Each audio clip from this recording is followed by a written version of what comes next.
Beredar video di TikTok, masyarakat Jawa Timur mari serentak tumbangkan PDIP. Jangan pilih PDIP, dengan tidak memilih PDIP adalah menyelamatkan uang rakyat. Dan inilah video. Jangan pilih PDIP, selamatkan uang rakyat. Kader PDIP memuncaki daftar kepala daerah paling korup di Pulau Jawa. Kamu wajib tahu top global koruptor ternyata berasal dari partai PDIP. Dan koruptor-koruptor ini paling banyak tertangkap oleh KPK adalah kepala daerah di Jawa Tengah. Tentu saja hal ini membuat warganet berkomentar, tidak pilih PDIP berarti selamatkan uang rakyat. Tidak pilih PDIP berarti selamatkan uang rakyat, itulah tekad daripada warga khususnya di Jawa Timur. Ya, PDIP telah resmi memecat Pak Joko Widodo. Maka dengan demikian sebagai alasan untuk tidak memilih PDIP, inilah dari pernyataan Aruzuk. Pemecatan terhadap Saudara Joko Widodo, Saudara Gempi. Pak Jokowi sudah sah dipecat oleh partai PDIP. Apakah Anda semuanya rakyat Indonesia masih mau memberikan suara Anda kepada partai PDIP di 2029 nanti? Pak Jokowi dan keluarga, kami sebagai rakyat Indonesia berterima kasih sekali kepada partai PDIP yang sudah memecat Anda. Dan untuk kedepannya, kami sebagai rakyat Indonesia siap untuk tidak memilih banteng lagi di 2029 dan seterusnya. Terima kasih Pak Jokowi. Itulah pernyataan seorang warga di mana sudah bertekad untuk tidak memilih PDIP. Ada 5 alasan untuk tidak memilih PDIP, dan kita dengarkan 5 alasan itu. 5 alasan kenapa saya tidak memilih PDI. Karena PDIP Perjuangan itu, yang pertama, backgroundnya merah, berarti dia pemberani. Yang kedua, ada garis lingkaran hitam, berarti itu perkumpulannya orang-orang yang lemah imannya di dalam beragama. Yang ketiga, simbolnya hewan banteng. Banteng itu hewan yang keras hati. Yang keempat, matanya merah, artinya dia marah karena dendam.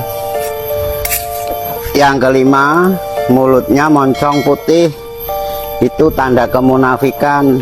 Bila ia berkata suka berdusta, bila ia berjanji suka mengingkari, bila ia diberi amanah suka berkhianat. Itu yang membuat saya tidak suka dengan PDIP Perjuangan.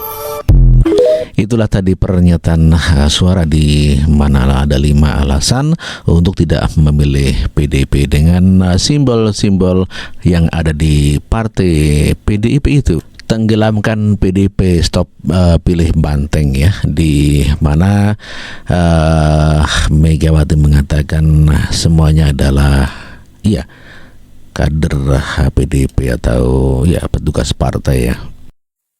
Kalian ini adalah petugas partai. Assalamualaikum warahmatullahi wabarakatuh.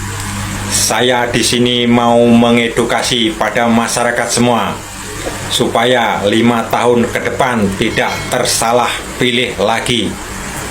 Kendang perang psikologi sudah dimulai. Beradu argumentasi di sana sini.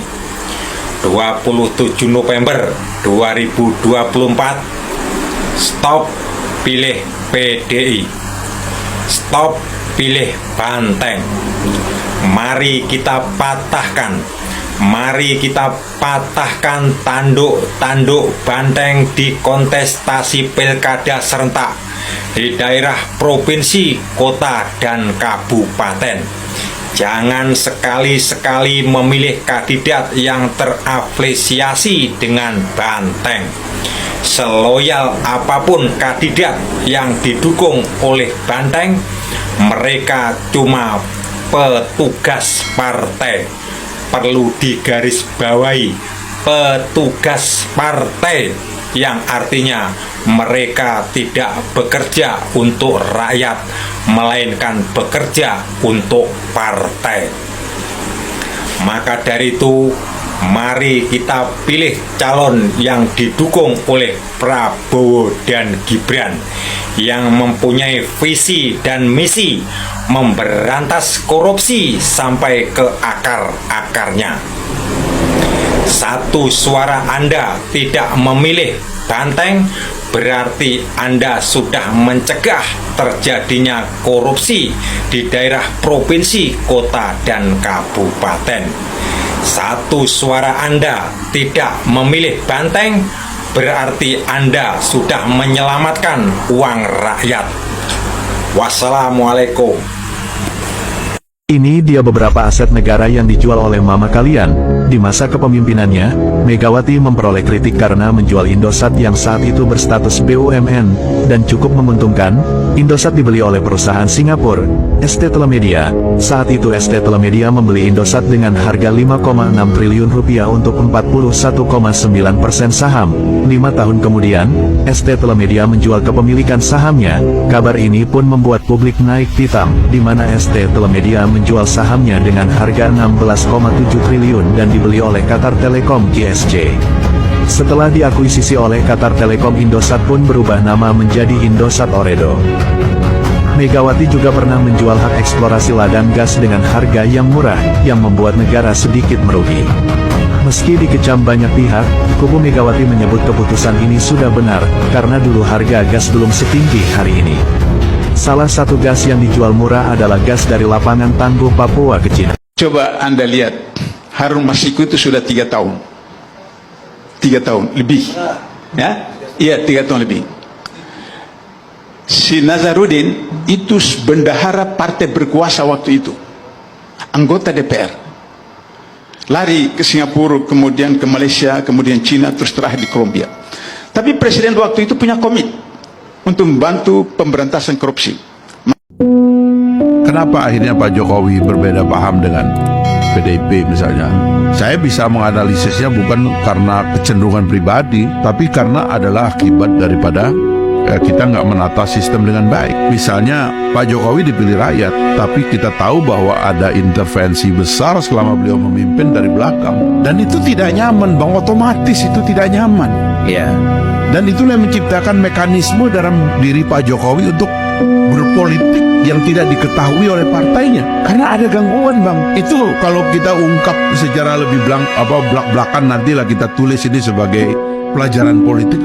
Maka kita mesti belajar bahwa presiden itu kalau sudah terpilih jangan diintervensi, jangan diganggu dari belakang, jangan punya agenda lain di belakang layar, jangan istilahnya tuh sendiri-sendiri. Ini presidensialisme, tidak ada kekuatan lain, cuman satu yang dipilih rakyat itu cuman 2 orang. Bahkan kalau dalam sistem Amerika itu wakilnya itu running mate, yang dipilih itu presidennya doang, karena ini nanti cuman untuk ngebantuin, kan kira-kira gitu. Itu nggak boleh kita tawar-menawar, bikin dapur sendiri, bikin operasi sendiri, megang institusi dalam negara dimainkan sendiri dari belakang. Tidak boleh, Bang. Ini kan yang sebenarnya menciptakan Pak Jokowi melakukan semacam rebellion terhadap situasi, karena dia tahu ini nggak baik gitu loh. Nah yang begini-begini, Bang, harus kita introspeksi. Ada salahnya kita. Masa Pak Jokowi terus yang salah? Gampang itu, Jokowi mau diapain nanti terserah. Menangkan dulu Ganjar Pranowo Mahfud MD sebagai Presiden Republik Indonesia dan Wakil Presiden Republik Indonesia 2024. Kalau itu sudah tercapai, kekuasaan dan hak prerogatif ada di Ganjar Pranowo dan Mahfud MD, baru yang lain mau kita apa-apain itu gampang. Termasuk Jokowi itu mau kita apain, kita nantilah